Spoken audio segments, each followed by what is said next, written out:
శ్రీ మహాగణాధిపతయే నమః. ఐం మహాసరస్వత్యే నమః. శ్రీ లలితాంబికాదేవియే నమః. ఆగస్టు నెల అంతా కూడా రాశి ఫలాల కార్యక్రమములో భాగంగా ఎవరెవరికి ఏ రాశుల వాళ్లకు ఎలా ఉంటుంది అనేటువంటి దాని మీద ఇప్పుడు నేను తెలియజేస్తున్నాను. ఆగస్టు నెలాఖరు వరకు కూడా కుజ గురువులు ఇద్దరూ కూడా వృషభములో ఉంటున్నారు. శని స్వస్థానములు స్వక్షేత్రములో ఉండి కుంభములో ఉండి వక్రదృష్టితో చూస్తూ ఉన్నాడు అనేటువంటిది కూడా గతంలో చాలా వీడియోలు చేసి చెప్పాం. గురువు గనక మీ లగ్నములో పుట్టినటువంటి వాళ్ళ వ్యక్తిగతమైన జాతకములో అనుకూలముగా ఉంటే తప్పకుండా సత్ఫలితాలు ఇస్తాడు. కొంచెం ఏదైనా కుజగురువులు ఇద్దరూ కూడా ఏదైనా ఉండకూడని స్థానాల్లో మీ లగ్నాన్ని బట్టి ఉన్నారు అంటే కొన్ని ఇబ్బందులు జరుగుతాయి. అందుకని ఎవరికి మేలు ఎవరికి మేలు కాదు అనేటువంటి విషయాన్నే ఇప్పుడు నేను తెలియజేస్తున్నాను. కుజుడు అనేటువంటి గ్రహము గురువు అనేటువంటి గ్రహాలు రెండూ కూడా వృషభములో ఉండేటువంటి దాని వలన ఎవరికి ఏ రాశి వాళ్లకు ఎటువంటి ఫలితాలు ఉండబోతున్నాయి అనేటువంటిది ఇప్పుడు నేను తెలియజేస్తున్నాను. అయితే మీ వ్యక్తిగతమైనటువంటి జాతకాలను పరిశీలన చేసుకుని ఒకవేళ ఏదైనా మీ జాతకములో లోపము ఉంటే దాన్ని సరిదిద్దుకోగలరు అనేటువంటిది తెలియజేస్తున్నాను. ఎందుకు? మనము స్నానము చేసి గుడికి వెళితే కదా గుళ్ళో ఉండేటువంటి పవిత్రత భగవద్ అనుగ్రహం మనకు కలుగుతుంది. మనము స్నానం చేయకుండా మనం గుళ్ళోకి వెళ్ళి గుడిలో ఉండేటువంటి పవిత్రత మనకు రాలేదు అంటే ఎలా? అందుకని వ్యక్తిగతమైనటువంటి జాతకాలలో ఉన్న లోపాలను సరిదిద్దుకుంటే తప్పకుండా మీకు మేలు జరుగుతుంది అనేటువంటిది తెలియజేస్తున్నాను. కుంభరాశి వారికి ఈ ఆగస్టు నెల అంతా కూడా ఎలా ఉంది అంటే అద్భుతముగా అనుకూలవంతమైనటువంటి యోగాలు సాధించబోతున్నారు అనేటువంటిది తెలియజేస్తున్నాను. తప్పకుండా మీరు రహస్యముగా ఒకరికి చెప్పకుండా మీ పనులు మీరు చేసుకోవటం అనేటువంటిది చాలా అవసరమైన విషయము.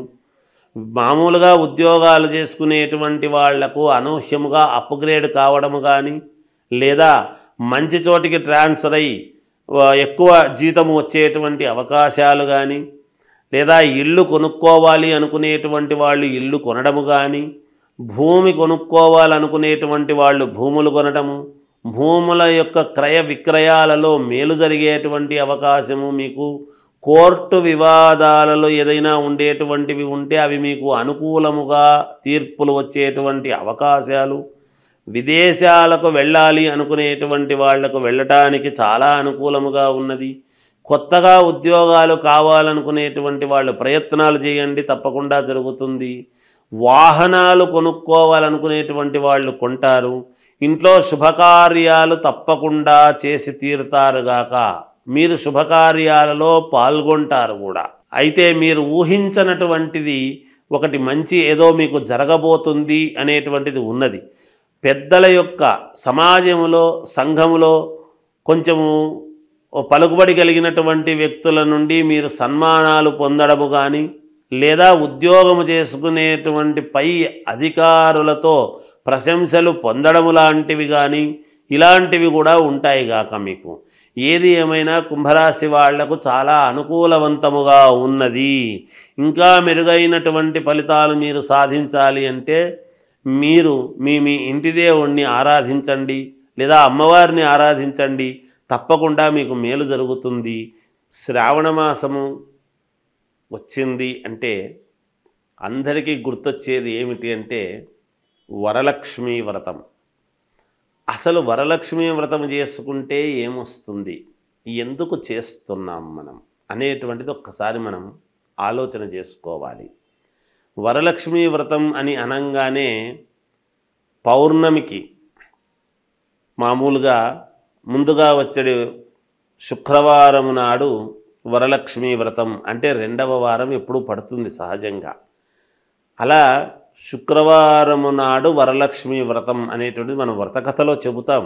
చారుమతీదేవి ఎందుకు చేసుకుంది ఏమిటి అనేది. అంతేకాకుండా 16 కుడుములు వాయనము ఇవ్వటము ఇవన్నీ కూడా ఉన్నాయి. అసలు వరలక్ష్మి వ్రతం అని మనం చేసుకోవటంలోనే వరాలు ఇచ్చేటువంటి లక్ష్మీదేవి.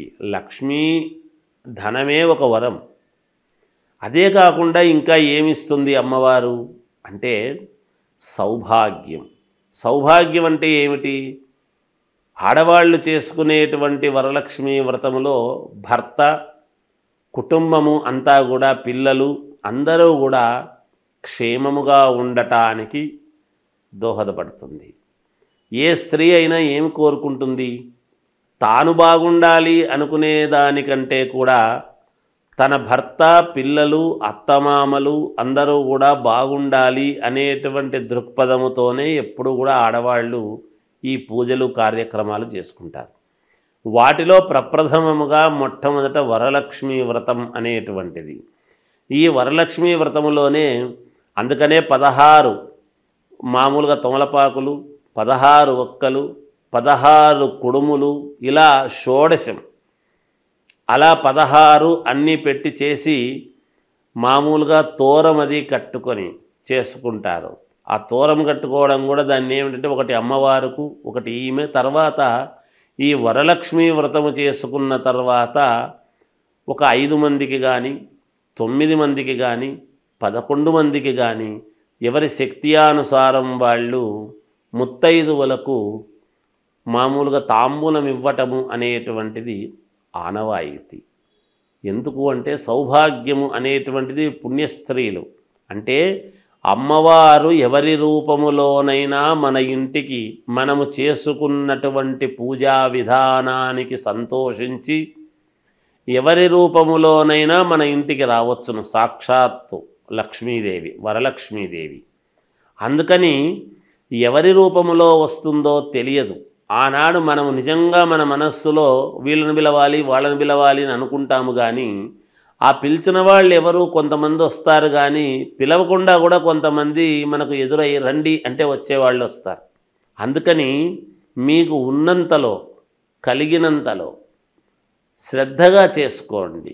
ఆ శ్రద్ధగా చేసుకున్నప్పుడు ఖచ్చితముగా అమ్మవారి అనుగ్రహము పొంది మీరు చాలా వరకు సంతోషముగా జీవితము సాగించేదానికి మేలు జరుగుతుంది గాక. ఈ వరలక్ష్మి వ్రతము చేస్తూ ఉన్నప్పుడు మీరు ఒక్కటి పాటించాలి. ఎందుకు అంటే ఆకుపచ్చని రవికలో కానీ లేదా శ్వేతవర్ణము తెల్లటి రవికలో కానీ మామూలుగా అమ్మవారు కాబట్టి మనము వరలక్ష్మీదేవి కాబట్టి మనం చేస్తూ ఉన్నటువంటిది ధాన్యము 5 పిరికెళ్ళు బియ్యం అందులో పోసి 5 కాయిన్స్ ఆ దాంట్లో ఆ రవికలో పెట్టి దానికి 3 ముళ్ళు వేసి అమ్మవారి దగ్గర పూజించిన తర్వాత అర్చన చేస్తాము చూడండి. అమ్మవారికి మామూలుగా లక్ష్మీ అష్టోత్తరం చేస్తాం.